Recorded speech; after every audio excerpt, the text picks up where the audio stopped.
गोंधळेकर महाराज यांचं आजचं प्रवचन 1 जानेवारी. नाम म्हणजे भगवंताचे नाव. साधन या दृष्टीने देवाच्या निरनिराळ्या नावात फरक नाही.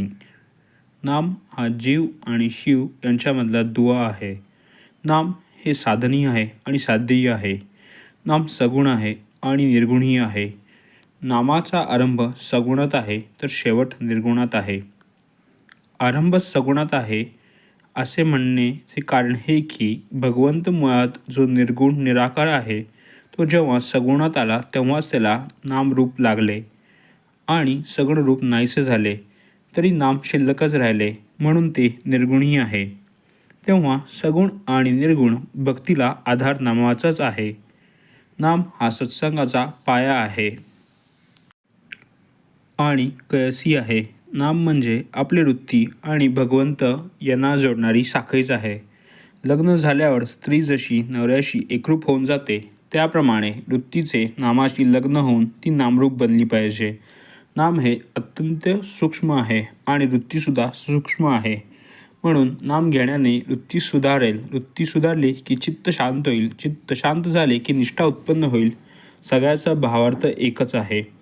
अन्नाला स्वतःची चव असते.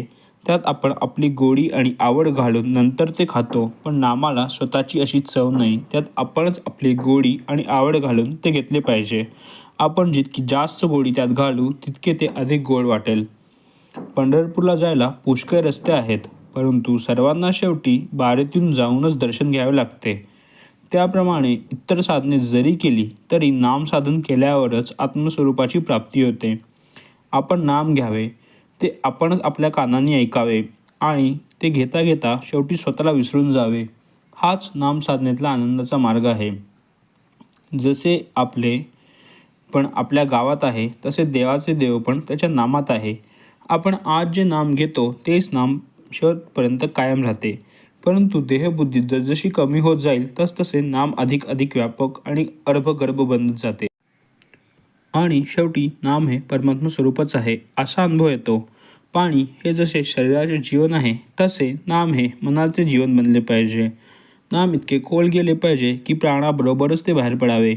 अंतकाळी अगदी शेवटी सुटणारी वस्तू म्हणजे भगवंताचे नाम पाहिजे. नामातच शेवटचा श्वास गेला पाहिजे. नामात एका आनंदाशिवाय दुसरे काही नाही. श्रीराम जय राम जय जय राम.